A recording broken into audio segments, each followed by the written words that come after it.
Hello friends, कैसे हैं आप सभी। आज हम करने वाले हैं रीजनिंग मॉक टेस्ट 01। है ना। 35 क्वेश्चंस होंगे।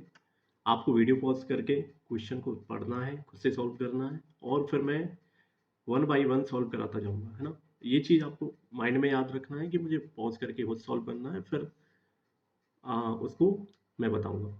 ठीक है। सभी एग्ज़ाम के लिए है, एसबीआई स्पेशली एसबीआई क्लर्क जो एग्ज़ाम आज से फॉर्म स्टार्ट हो गए हैं फिल होना, तो उसको लेकर के हम चल रहे हैं। काफ़ी अच्छे क्वेश्चन है और काफ़ी अच्छे तरीके से सिंगल पेज पर मैंने दो क्वेश्चन को फ्रेम किया है। तो आइए स्टार्ट करते हैं। ये आपके सामने पहला क्वेश्चन, आराम से इसको बनाइए और मैं इसको अब आपको बताना स्टार्ट करता हूँ। ब्लड रिलेशन का क्वेश्चन है ये। ठीक है। 12 मेंबर्स दिए हुए हैं फैमिली में, 3 जनरेशन है। यहाँ से स्टार्ट करते हैं। R and Q are kids of T. है ना। सभी पिकनिक पर गए हुए हैं। लास्ट में लिखा हुआ है R and Q are kids of T and S. तो ये कंडीशन हम यहाँ लिख सकते हैं ना। टी यहाँ पे लिख लेते हैं एस। टी और एस की किड है, मतलब टी और एस आपस में क्या होंगे, पेरेंट्स। टी और एस की किड है R and Q. V who is father in law of W is paternal uncle of R. आगे बोल रहे हैं वी जो है क्या है, फादर इन लॉ, मतलब मैं मेल को देखिए प्लस से डिनोट करूंगा और फीमेल को माइनस से। तो फादर इन लॉ है, किन के फादर इन लॉ, डब्ल्यू के father in law. V W का फादर इन लॉ। और पैटर्नल अंकल किसका है, आर का। इसका मतलब paternal uncle, V paternal uncle है, मतलब कि ये यहाँ पे जो होगा वो मेल पर्सन होगा। आर का है तो आर यहाँ पे होगा। है ना। अब देखिए हमें तो नहीं पता, या तो एस होगा या टी होगा मेल पर्सन, लेकिन अभी तो गिवन नहीं है, फिक्स नहीं कर सकते। ये एक condition. T has a son and a daughter. आगे लिखा हुआ इस वाली लाइन, टी का बेटा है और एक डॉटर है। इसका मतलब ये दो पर्सन, एक तो मेल होगा एक फीमेल होगा। राइट। तो यहाँ लिख लेते हैं या तो मेल होगा या फीमेल, या तो मेल या female. P is the husband of who, अलग वाली कंडीशन है। पी हस्बैंड है किसका, हो का। तो ये तो फीमेल हो जाएगी। है ना, हस्बैंड वाइफ होगा। वो is the daughter of Q. वो is the daughter of Q, यहाँ पे लिखा क्यू की daughter. Right. M is the brother of N, यहाँ लिख लेते हैं M is the brother of N. आगे पढ़ते हैं। R is married to U. R किससे मैरिड हो गया, यू से। है ना। Father of N is U, मतलब जो फादर है एन के वो कौन है, यू। इसका मतलब यू का हमें जेंडर पता चल गया कि ये मेल पर्सन है और एन के पिता है। तो आर का भी पता चल गया कि आर कौन हो जाएगा, फीमेल। है ना, ये फिक्स हो गया। इसका मतलब ऐसे यहीं पे सॉल्व कर लेते हैं, कंडीशन मैच हो रही। ये यहाँ पे टी था, यहाँ पे एस आ जाएगा, यहाँ पे आर और यहाँ पे क्यू। आर का हमें पता चल गया फीमेल, इसके हस्बैंड कौन है, टी। यू हस्बैंड हो जाएगा और यहाँ पे इसका एक है ना चाइल्ड। और एन जो था वो ब्रदर था एम का, ऐसे लिख सकते हैं। क्यू मेल हो जाएगा, क्यों, क्योंकि दिया हुआ था कि टी और एस के जो बच्चे हैं एक मेल है एक फीमेल है। आर के बारे में पी ओ, तो क्यू, क्यू का एक और दिया है ना, क्या दिया है, क्यू का बेटी ओ। और ओ किसकी वाइफ है, यहाँ पे पी की। राइट। ये यहाँ तक ये तो सॉल्व हो गया इस वाली कंडीशन से। ये वाली कंडीशन भी हम कर चुके हैं, ये भी सॉल्व हो गया। और वी, अब वी का तो फिक्स नहीं है अभी, है ना, ये तो यू है। तो वी का और अब आगे पढ़ लेते हैं और क्या दिया है।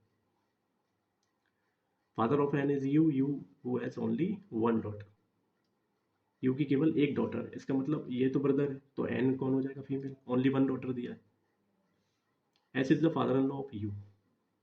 S is the father in law, तो ये फीमेल हो जाएगा। ऐसे अगर father father in law of you, इसका मतलब क्या है कि क्यू की कोई वाइफ है। हाँ, यू फादर इन लॉ ये तो दिया है, यू यहाँ पे गिवन है। W is the wife of x. ये दिया हुआ यहाँ पे लिख लेते हैं। यहाँ पे ये कंडीशन थी W is the wife of X, मतलब W मेल पर्सन होगा, X फीमेल होगा। अब देखिए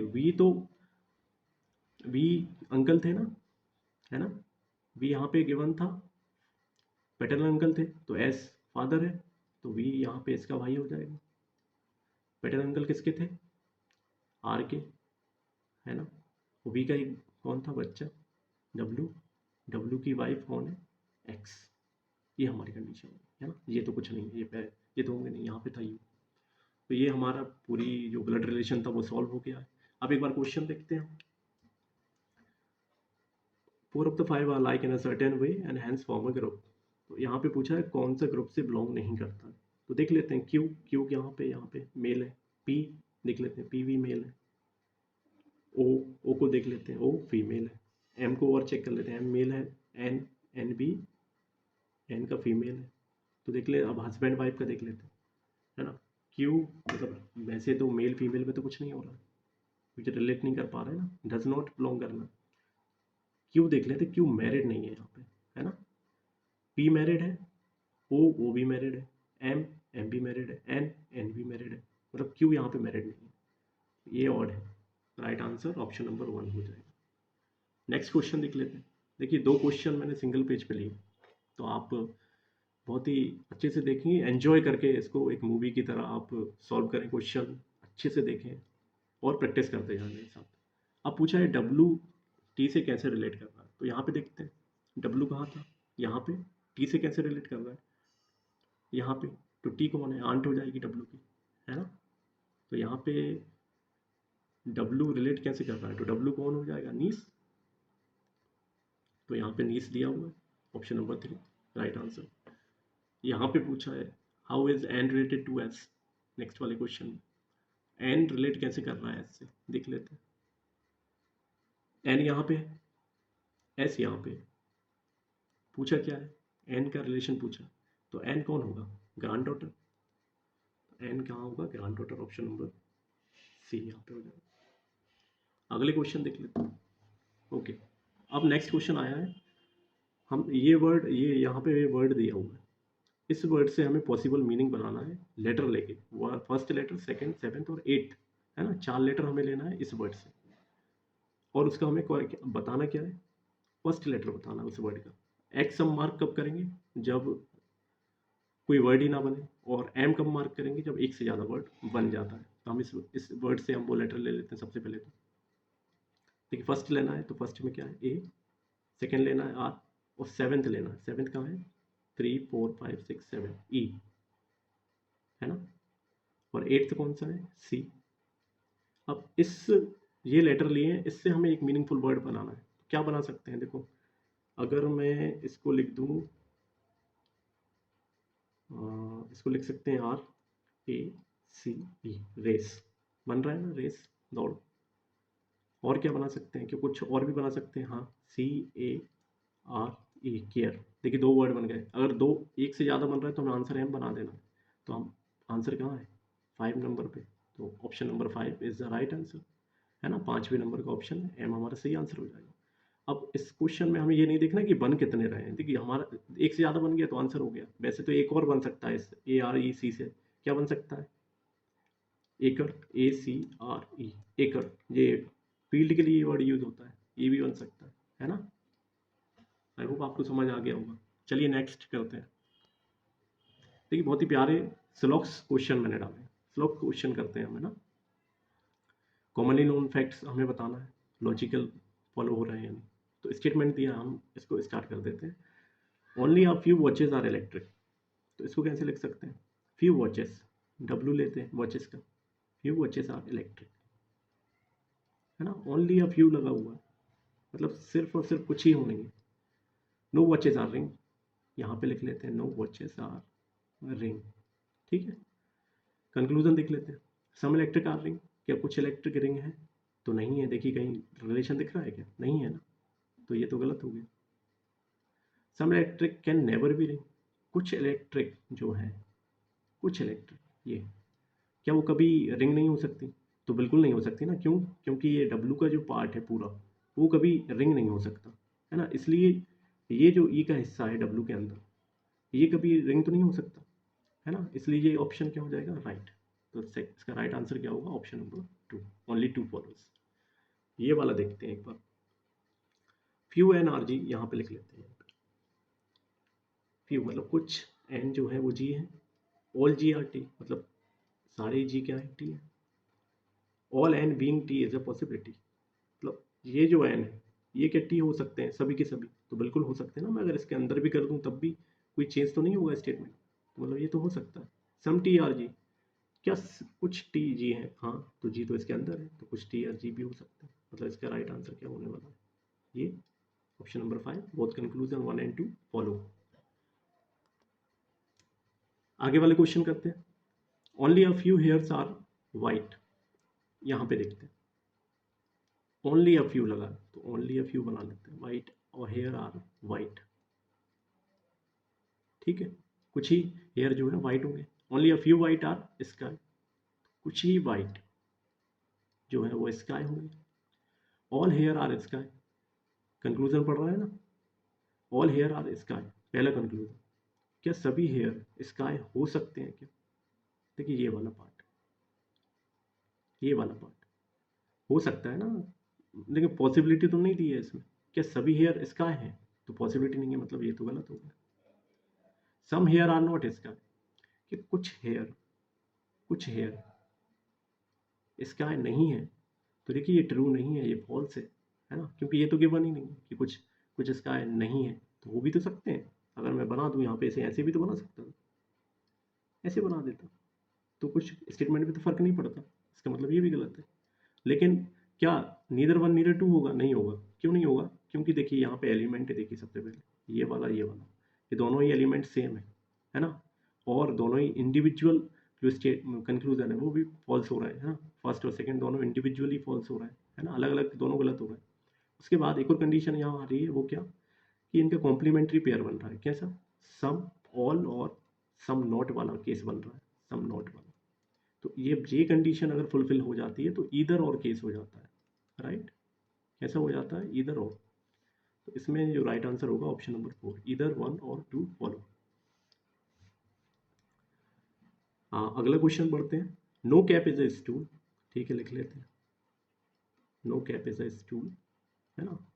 देखिए हमेशा लेटर का ही यूज़ करें, फुल वर्ड ना लिखें, क्योंकि एग्जाम में क्वेश्चन स्लॉक्स आते हैं ना, उनको कम से कम टाइम में बनाना चाहिए हमें, जिससे हमारा और जो टाइम बचेगा वो हम पजल या सीटिंग अरेंजमेंट को दे सकें, अगले क्वेश्चन को दे सकें, है ना। शॉर्ट फॉर्म में बनाइए, टाइम से ज़्यादा से ज़्यादा टाइम आपका सेव होगा।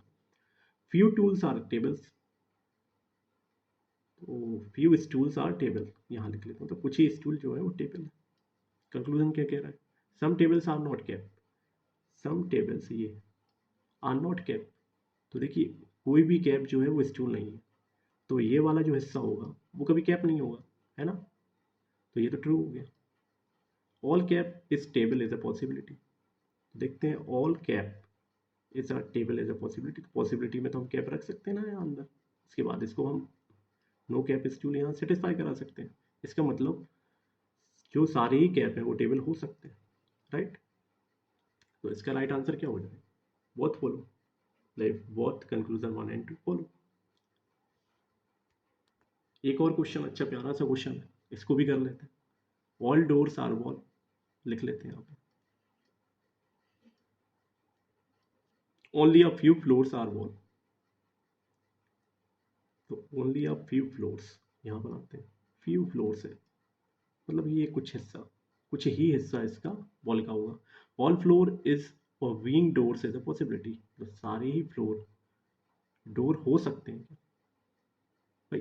अब देखिए कुछ ही हिस्सा है तो पूरा तो नहीं हो सकता ना, जब भी ओनली वर्ड लगा हो, इस पे ध्यान देना, तो सिर्फ इसका मतलब ही ये होता है कि कुछ ही हिस्से की बात हो रही है, कम से कम हिस्से की बात हो रही है, इसका कम से कम हिस्सा ही बॉल हो सकता है। अब हम पूरा नहीं रख सकते हैं, चाहे वो पॉसिबिलिटी हो चाहे कुछ भी हो, चाहे सिंपल दिया हो, इसका मतलब ये तो गलत हो जाएगा। नो, सेकंड पढ़ते हैं, no door is a floor, no door is a floor, देखिए ये तो सही दिख रहा है कि ट्रू है कि भाई कोई भी डोर फ्लोर नहीं है, लेकिन हो तो सकती है ना, ये ऐसे भी तो हो जाता, ये ऐसे भी हो जाता, अभी भी कोई थोड़ा सा ही हिस्सा वॉल में आ रहा है ना, डोर से कनेक्ट कर सकते थे। तो ये भी क्या होगा, फॉल्स हो जाएगा। इसका राइट आंसर क्या होगा, neither one neither two, option number 2। आ जाइए, अब आ गए हैं क्वेश्चन न्यूमेरिक सीक्वेंस वाले, है ना। इसमें पूछा जाता है कि 10th बता दीजिए, 10 से 7th को जोड़ के बता दीजिए, हाँ, लेफ्ट से कोई सा बता दीजिए, ऑड को कौन से फॉलो कर रहा है, इस टाइप के क्वेश्चन आते हैं इसमें। तो इसमें पहला क्वेश्चन हम पढ़ते हैं, which of the following number will be 7th to the right of 10th number from the left, है ना। हमेशा लास्ट वाले, आप इस टाइप के क्वेश्चन में लास्ट वर्ड पे ध्यान देना, लेफ्ट से पूछेंगे, मतलब जो भी हम निकालेंगे वो लेफ्ट से ही निकालेंगे। हमें बताना है 7th to the right of 10th number from the left, है ना। जब भी कभी अगर राइट और लेफ्ट ऐसे वर्ड आ जाए, राइट और लेफ्ट, तो हमेशा ऐड कर देना। क्या कर देना, ऐड कर देना, जोड़ देना उन्हें। अगर सेम वर्ड आ जाए, राइट राइट आ जाए, लेफ्ट लेफ्ट आ जाए, तो हम क्या करेंगे, पोजीशन को माइनस कर देंगे, है ना। सेम अगर आ जाए आपको वर्ड लिखे हुए, तो हम माइनस करेंगे, अपोजिट आ जाए तो हम ऐड करेंगे, है ना। इसका काफ़ी कॉमन सेंस है। थोड़ा मैं आपको इसको क्लियर कर दूंगा। जैसे कि यहाँ पे दिया है, पोजीशन कितनी दी है, 7th, यहाँ पे कितनी दी है, 10th। तो 10 और यहाँ पे राइट वर्ड है, यहाँ लेफ्ट है, तो हम क्या करेंगे, जोड़ेंगे। तो 7th और 10th दोनों को जोड़ देंगे, तो क्या हो जाएगा, 17। 10 + 7 17। 17 कहाँ से, लेफ्ट से। हमेशा लास्ट पे ध्यान देना, लेफ्ट से 17 पूछा, तो लेफ्ट यहाँ पे आएगा। 17 देखते हैं, देख लेते हैं यहाँ पे, 3 6 9 12 15 16 17, मतलब क्या आ रहा है, 5। राइट आंसर क्या होगा, ऑप्शन नंबर 2, 5 हो जाएगा, है ना। अब इसको अगर दूसरे तरीके से भी करते हैं आप, जैसे कि आप वैसे करके भी देखिए कि will be 7th to the right of 10th element, 10th number from the left. तो लेफ्ट से देखो, 10th नंबर देखो, 1 2 3 4 5 6 7 8 9 10, 10 पे तो ये है ना। अब इसके राइट में 7th देखो, इसके राइट में 7th कौन सा आ रहा है, 1 2 3 4 5 6 7, 7 कौन सा आ गया, 5, तब भी वही आ रहा है ना। तो इसी सब चीज़ को, बेसिक को ही हमने ट्रिक में कन्वर्ट कर दिया, है ना। जब भी सेम नंबर लेटर दिए हो, राइट राइट लेफ्ट लेफ्ट, तो हमें सब ट्रिक कर देना, राइट लेफ्ट दिया हो तो ऐड कर देना। अब करते हैं next question, how many odd numbers, इस पे ध्यान देना है। ऑड नंबर्स बताना, odd numbers are there which are immediately preceded by a perfect square, है ना। मतलब ऑड नंबर ऐसे कितने हैं जिनके पहले परफेक्ट स्क्वायर आ रहा है। तो ऑड नंबर हम देख लेते हैं, ऑड नंबर 1 भी होता है ना, ये भी होता है। तो ऑड नंबर के पहले परफेक्ट स्क्वायर कहाँ है, देखिए एक एक तो ऑड नंबर 3 है, 3 के पहले 4, मतलब 1 हो गया, है ना। ऑड नंबर देखिए 1, सबसे पहले तो यहाँ पे एक कॉमन सेंस लगाना कि 1 देखो काफ़ी जगह पे दिया है और 1 ऑड होता है, तो 1 के पहले परफेक्ट स्क्वायर बताना। तो 1 के पहले परफेक्ट स्क्वायर यहाँ है क्या, नहीं है। 1 के पहले यहाँ है, 1 के पहले यहाँ है, नहीं है। लास्ट में 1 के पहले है, नहीं है। अब देखते हैं ऑड, ऑड और कहाँ दिया है, यहाँ पे भी नहीं है, 5 के पहले भी परफेक्ट स्क्वायर, है ना। ऑड नंबर के पहले परफेक्ट स्क्वायर एक तो ये हो गया, एक तो 1 हो गया, 1 के पहले परफेक्ट स्क्वायर नहीं है। 5 के पहले परफेक्ट स्क्वायर 1, 1 अपने आप में परफेक्ट स्क्वायर होता है। एक चीज़ और, 1 अपने आप में, अगर मैं 1 का स्क्वायर निकालूँ तो 1 ही होगा ना, तो 1 अपने आप में ही परफेक्ट स्क्वायर होता है। तो एक दो ये हो गए, 5 के पहले 1 है, मतलब 2। 6 तो ऑड नंबर है, इसके पहले नहीं होगा। 2 ये भी नहीं होगा, है ना। 3 के पहले 1 है, तो ये 3 हो गए। और कहाँ पे दिया, और ऑड के पहले 4 कोई सा दिया है कहीं पे, हाँ 3 के पहले 4 दिया तो 4 हो गए, है ना। एक ये हो गया। ऑड के पहले 3, 9, 3 का स्क्वायर 9 होता है, तो मतलब 5 हो गए। मतलब 4 से ज़्यादा हो रहे हैं ऑप्शन में, 4 से ज़्यादा, मोर देन 4, तो ऑप्शन तो 5 हो जाएगा इसका राइट आंसर। ठीक है, चलिए इस क्वेश्चन को करते हैं, how many odd numbers are there which are immediately preceded by perfect cube and followed by perfect square. इसका मतलब नथिंग बट ऑड नंबर पूछा है, ऑड नंबर के बाद या तो स्क्वायर हो या फिर क्यूब हो, मतलब दोनों ही चीज़ आना चाहिए। ऑड नंबर के पहले क्यूब आना चाहिए, ऑड नंबर के बाद स्क्वायर आना चाहिए। ऐसे कितने ऑड नंबर है ये पूछा है, तो देख लेते हैं। ऑड नंबर 1 होता है, क्या इसके पहले क्यूब है, नहीं है ना। ऑड नंबर के पहले क्यूब है क्या, नहीं है, तो ये भी नहीं होगा, ये भी नहीं होगा। ऑड नंबर के पहले क्या क्यूब है, तो 1 का तो क्यूब 1 ही होना चाहिए, बिल्कुल सही है, लेकिन बाद में स्क्वायर आ रहा नहीं, आ रहा है, ये भी नहीं होगा। ऑड नंबर के पहले ये भी नहीं, ऑड नंबर के पहले क्यूब ये आ रहा है, ये वाला भी आ रहा है। ऑड नंबर के पहले 2 का क्यूब आ रहा है, ऑड नंबर के बाद स्क्वायर 1 का स्क्वायर 1 ही होता है। तो एक तो ये हो गया। आगे चेक कर लेते हैं। ऑड नंबर के पहले क्यूब, 2 के पहले 2 तो नहीं होगा, 9 ऑड नंबर है लेकिन इसके पहले क्यूब नहीं है, 7 के पहले क्यूब नहीं है, 3 का स्क्वायर होता है ये, तो ये भी नहीं होगा। 1 के पहले क्यूब नहीं है, 1 के पहले क्यूब, 3 के पहले, 2 के पहले क्यूब है लेकिन 2 इवन नंबर है तो ये भी नहीं होगा। 5 के पहले क्यूब नहीं है, 6 के पहले, 8 के, 6 के, 5 के, 4 के पहले, 2 के पहले, 3 के पहले है ना, 3 ऑड नंबर है और 3 के पहले क्यूब है, 1 का क्यूब 1 ही होता है। लेकिन 2 का क्यूब थोड़ी बताना है, 2 का स्क्वायर बताना, मतलब ये भी नहीं होगा। इसका मतलब यहाँ पे एक ही पेयर बन रहा है, एक ही ऑड नंबर ऐसा है जिसके बाद स्क्वायर और जिसके पहले क्यूब आ रहा है ना। राइट आंसर ऑप्शन नंबर 2 हो जाएगा। काफ़ी ध्यान से पढ़ने वाले क्वेश्चन होते हैं। एक सिली मिस्टेक आपके एक नंबर काट देगी आपका, और हो सकता है आपका प्री कहीं ना कहीं रुक जाए, है ना। आप ये क्वेश्चन मतलब बहुत ईजिली होते हैं और आपको मार्क्स बहुत अच्छा दिला देंगे, इसलिए ध्यान से इनको पढ़ के सॉल्व करना। If all the even number, next question पढ़ रहा है, if all the even numbers are dropped, मतलब इवन नंबर को मैं ड्रॉप कर दूं, हटा दूं, which will be the 9th to the left of 15th number from the left. देखिए दो सेम वर्ड आ गए हैं, लेफ्ट लेफ्ट, तो जब भी लेफ्ट लेफ्ट होगा तो हम क्या करेंगे, सब्ट्रैक्ट करेंगे, माइनस कर देंगे, है ना। अब पूछा है नंबर क्या है, 9th और 15th, तो 15th में तो मतलब 15 में से मैं 9 को घटा रहा हूँ, 15 I will subtract 9 from 15, what I will get 6, है ना, 6 मिलेगा मुझे। 6 कहाँ से बताना, लेफ्ट से बताना। इवन नंबर ड्रॉप करना है, इस चीज़ पे ध्यान देना, इवन नंबर ड्रॉप करना है, 6 से बताना है, तो इवन जे है जिसको तो हटा देंगे, ऑड ऑड काउंट करेंगे, 1 2 3 4 5 और 6, 6 पे जो नंबर आ रहा है वो 1 आ रहा है, इसका मतलब राइट आंसर क्या होगा, 1। अब आ गई हमारी बहुत ही प्यारी सी पजल, देख लेते हैं, इसको पढ़ते हैं। और हाँ, आप भी करते जाना साथ ही साथ, मतलब पॉज करना और इसको सॉल्व करना, फिर मेरा चेक करना, ठीक है। प्रैक्टिस तो करेंगे लेकिन हमें सीखना भी है। आप जितना दिमाग पे जोर लगाएंगे उतने ज़्यादा आप उसमें सक्षम और आगे बढ़ते जाएंगे, कैपेबल होते जाएंगे, है ना। चीज़ें आपके लिए डुएबल होती चली जाएंगी, तो आपको भी करते जाना है।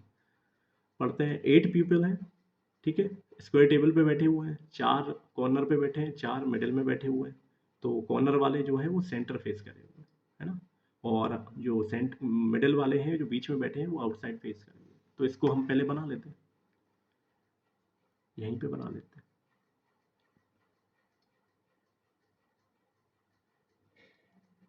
8 पर्सन है,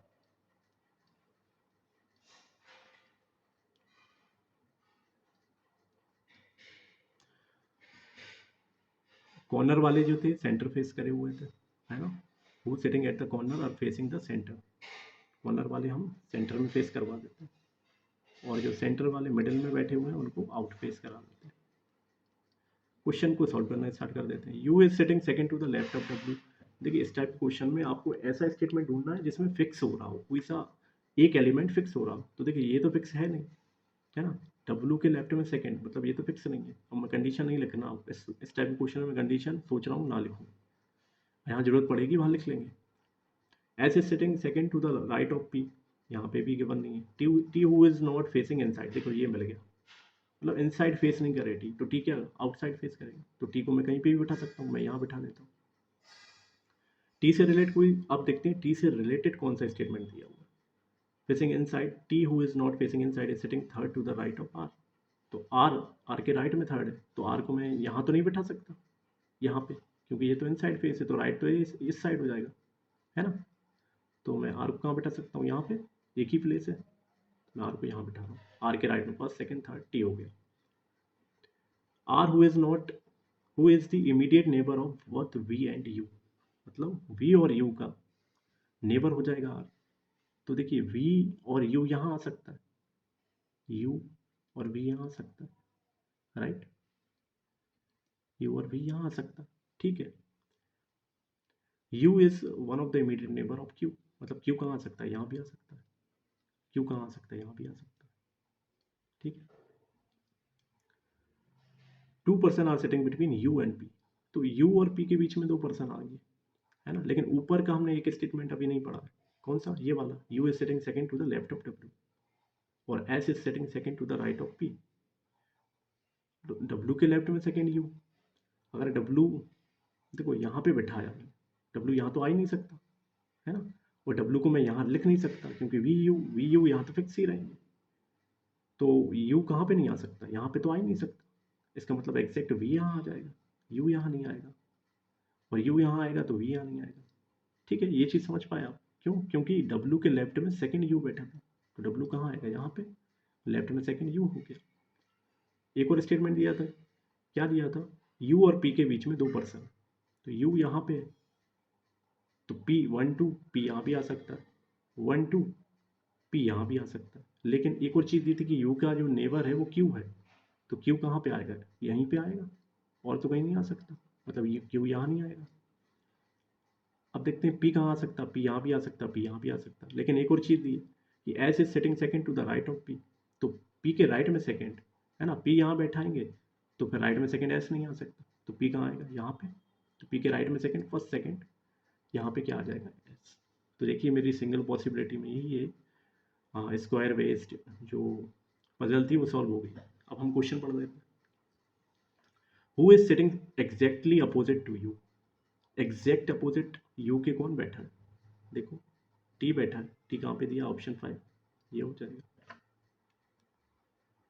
who is to the immediate left of W, तो डब्ल्यू के इमीडिएट लेफ्ट कौन बैठा है, देखो यहाँ पे, ये तो ये इमीडिएट राइट हो गया, साइड अपोजिट फेस करें, तो इमीडिएट लेफ्ट कौन होगा, क्यू, क्यू कहीं पे दिया है, हाँ बिल्कुल दिया, ये हो जाएगा option number 1। Who is sitting third to the right of V, V के राइट में कौन बैठा है, थर्ड, वो देख लेते हैं, ये वी था, वी के राइट में इस तरफ फर्स्ट सेकंड थर्ड, क्यू बैठा है, क्यू बैठा है ना, क्यू कहाँ पे, option number 2 is the right answer. अगले क्वेश्चन देख लेते हैं। Who are the immediate neighbours of Q, Q के इमीडिएट नेबर कौन है, क्यू के इमीडिएट नेबर देख लेते हैं, डब्ल्यू और यू, यही हो सकते हैं, डब्ल्यू और यू कहाँ पर है, ऑप्शन नंबर 3 में राइट आंसर।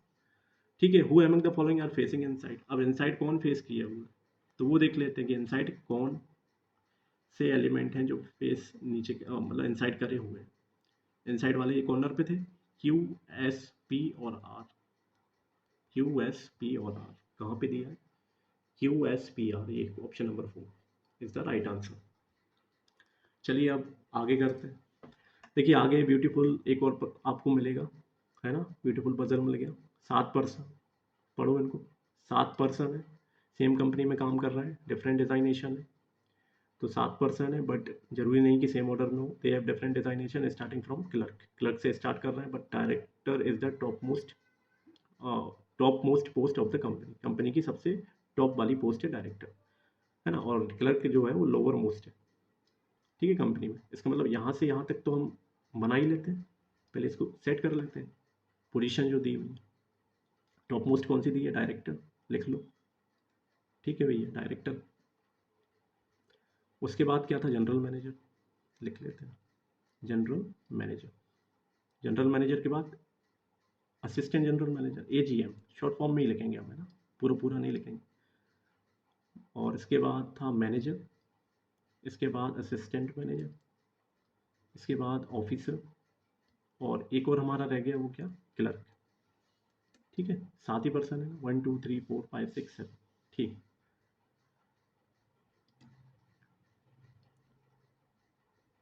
देखिए मैं ये मान के चल रहा हूँ कि आप पहले इन क्वेश्चन को सॉल्व कर रहे हैं ना, जब आप खुद से करेंगे तो इसमें देखिए आप अगर खुद से सच्चे रहेंगे तो एग्ज़ाम आपसे सच्चा रहेगा, है ना, एग्ज़ाम आपको ज़्यादा देगा रिजल्ट, ठीक है। ये सब हो गया, अब यहाँ से स्टार्ट हो रहा है जी, only 4 person sit between P and Q, P और क्यू के बीच में 4 पर्सन, मैं यहाँ पे लिख लेता हूँ, पी और क्यू के बीच में 4 person, P is not working at a position of officer nor as a clerk, मतलब पी ना तो ऑफिसर की पोजीशन पे और ना ही क्लर्क की पोजीशन पे। अब देखो यहीं से पता चल रहा है कि पी कहाँ पे नहीं आ सकता, पी देखो यहाँ पे नहीं आ सकता, क्यों, क्योंकि 4 बिठाना है, तो 4 कहाँ बिठाओगे, 1 2 3 4, 4 के ऊपर तो कुछ है ही नहीं, तो क्यू कहाँ बिठाओगे, तो इसका मतलब पी यहाँ तो नहीं आ सकता, पी यहाँ भी नहीं आ सकता क्योंकि 4 बिठाना है पी और क्यू के बीच में, तो पी यहाँ भी नहीं आ सकता, पी यहाँ पे भी नहीं आ सकता क्योंकि 4 कैसे बिठाओगे, देखो 1 2 3 4 और नीचे कुछ है ही नहीं, तो पी या तो यहाँ होगा, यहाँ होगा, मतलब यहाँ तो यही केस बन रहा है, पी या तो यहाँ होगा या फिर पी यहाँ होगा, राइट। आगे देखते हैं, P is not working at a position, ये हो गया था। There are two designation between R and S, R is senior to S, ठीक है, और R is a general manager और डायरेक्टर। इसका मतलब क्या है कि आर जनरल मैनेजर होगा या डायरेक्टर होगा, तो इस वाले केस में देखो डायरेक्टर तो पी हो गया, तो मतलब जनरल मैनेजर आर हो जाएगा, और इस केस में आर यहाँ पे हो जाएगा, right.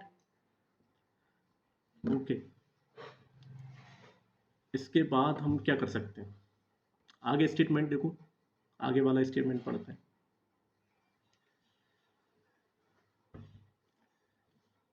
P is not working at a position, ये तो हो गया था। आर सीनियर है एस से, और एस और आर के बीच में दो बैठे हुए, इसका मतलब 1 और 2, ये आर और एस यहाँ पे आ जाएगा, 1 और 2 यहाँ पे हो जाएगा, क्योंकि एस से सीनियर था। More than 2 designation are there between T and U, T और यू के बीच में 2 से ज़्यादा डिजाइनेशन है ना, 2 से ज़्यादा टी और यू के बीच में। U is working as a designation of clerk, तो यू का तो बता दिया, यू क्लर्क की तरह काम कर रहा है यहाँ पे, है ना। और कोई सा स्टेटमेंट आपको दिख रहा है यहाँ पे, only 4%, P is not working a position officer clerk, और इसके बाद there are two designation between R and S, R is senior to S, R is general और director, more than 2 designation T and U, U is working as clerk of company. T और U के बीच में 2 से ज़्यादा, तो मैं 1 2 3, तो टी को यहाँ बिठा सकते हैं, है ना। पी और क्यू के बीच में देखो 4 थे, तो हम बिठा देते हैं 1 2 3 4 क्यू, 1 2 3 4, क्यू को तो यहाँ नहीं बिठा सकते, है ना। तो ये तो केस खत्म हो गया, क्योंकि पी और क्यू के बीच में 4 आना थे। और एक और लास्ट में दिया था यू, टी और यू के बीच में 2 से ज़्यादा, तो देखो 2 से ज़्यादा होगा, एक ही बचाया यहाँ पे, एक और कौन रह गया था, P Q R S T U V, तो वी कहाँ पे आ जाएगा यहाँ पे, ये हमारी पजल सॉल्व हो गई। अब क्वेश्चन पढ़ लेते हैं।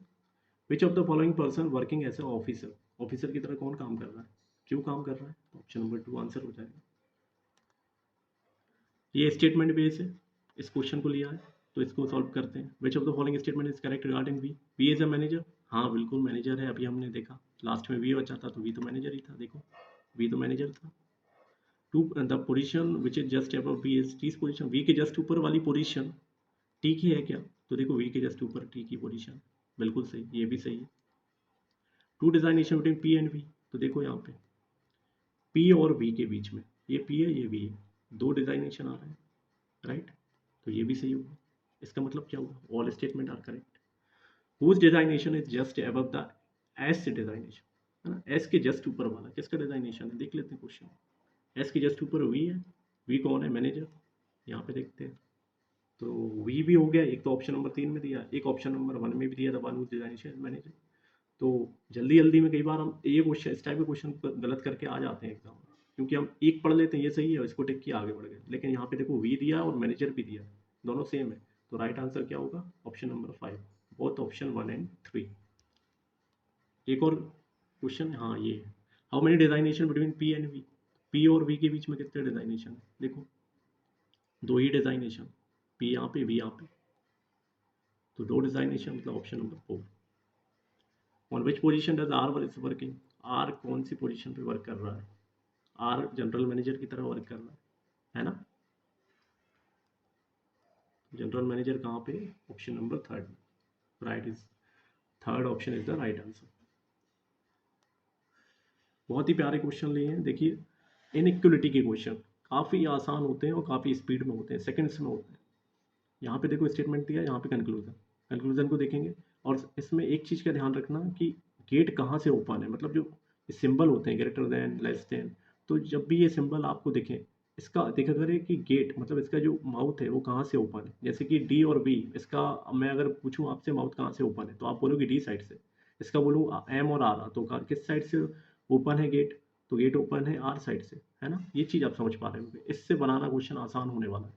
अब देखते हैं पहला कंक्लूजन क्या है।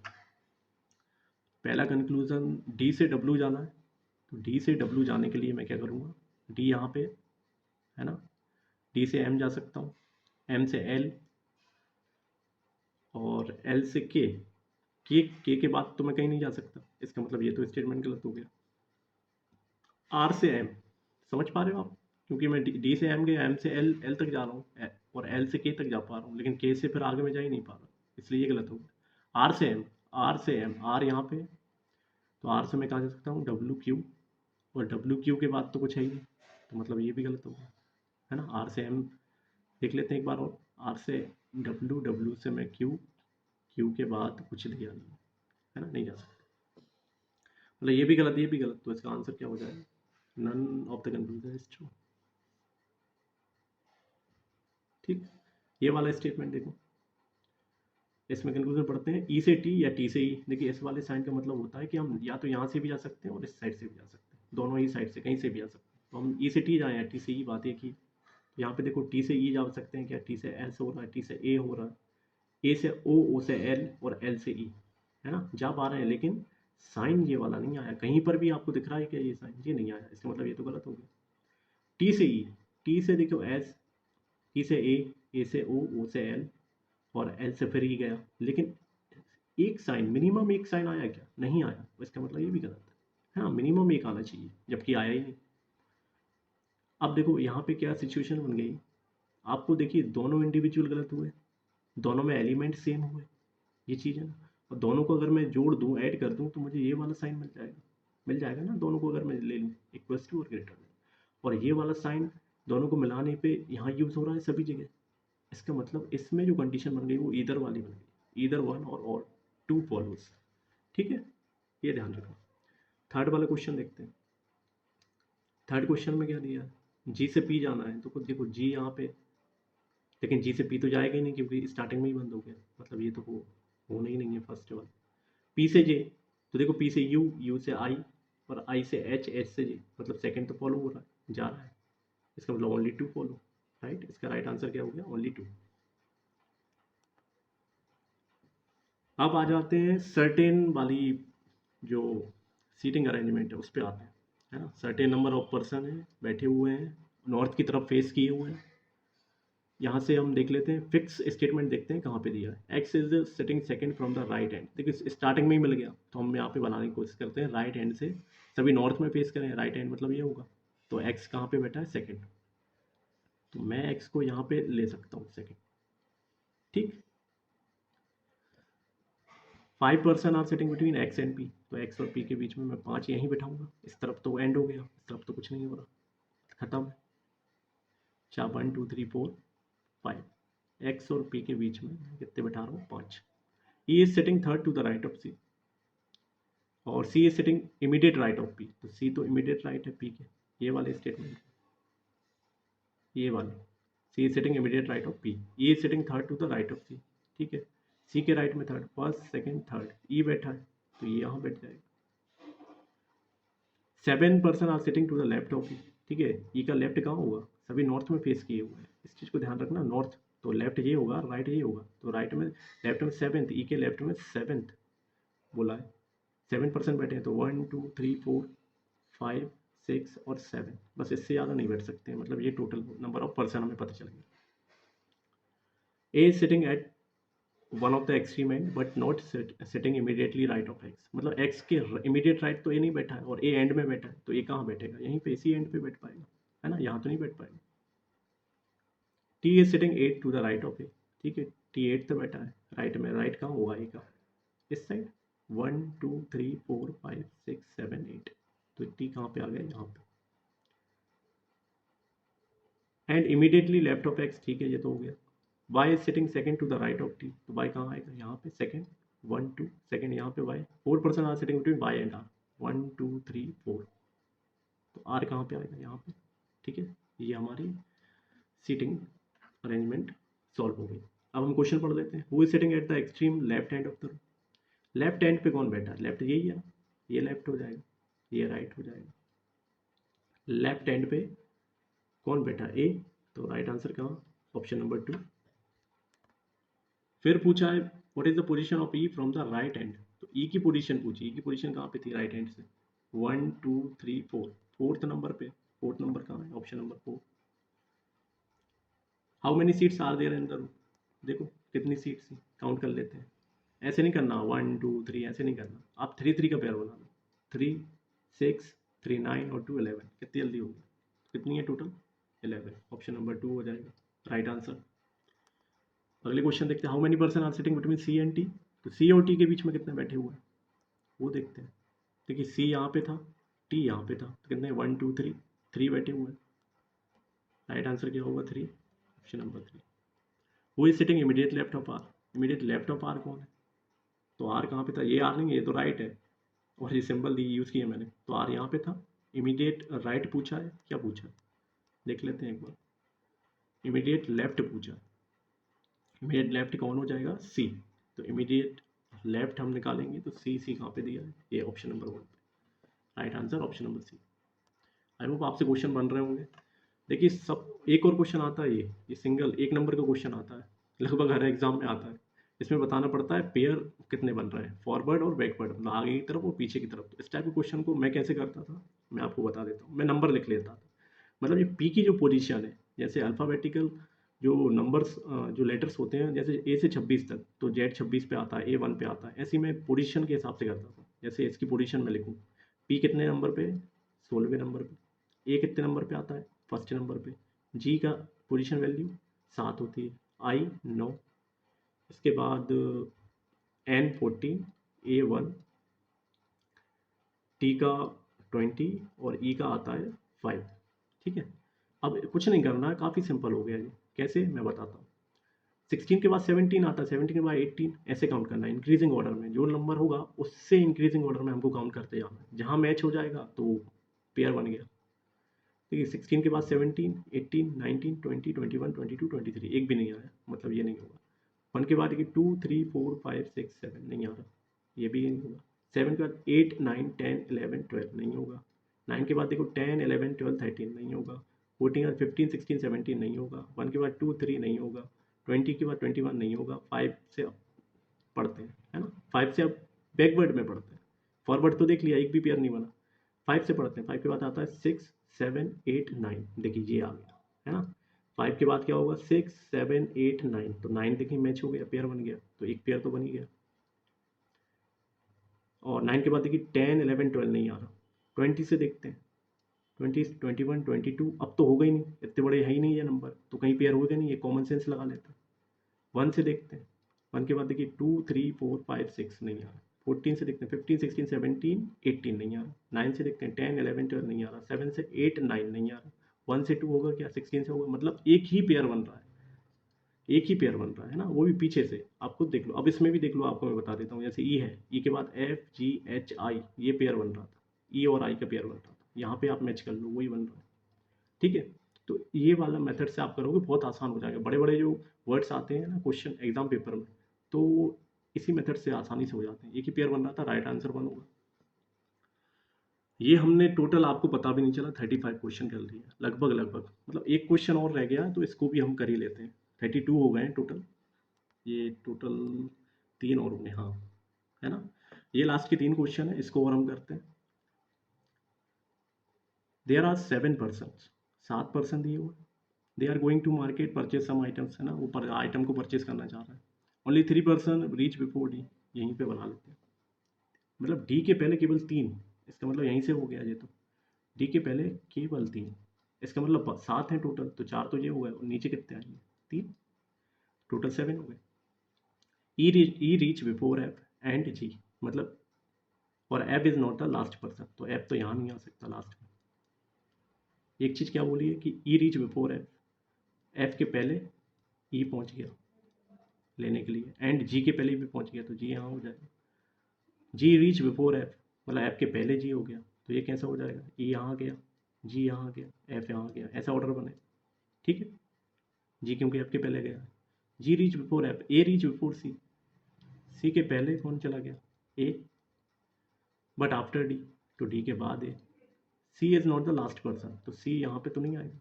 अब एक चीज़ देखो, डी यहाँ पे फिक्स था, तो डी के बाद ए आना था और सी आना था, सी लास्ट नहीं, मतलब यहाँ पे नहीं आ सकता, तो डी के बाद ए कहाँ पे आएगा, यहाँ पे। सी कहाँ आएगा, यहाँ पे।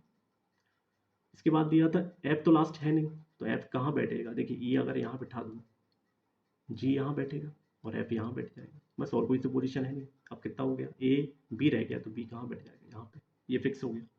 How many person between F and C, F और सी के बीच में कितने हैं, ये एफ है ये सी है, 2 पर्सन है, राइट आंसर ऑप्शन नंबर 2।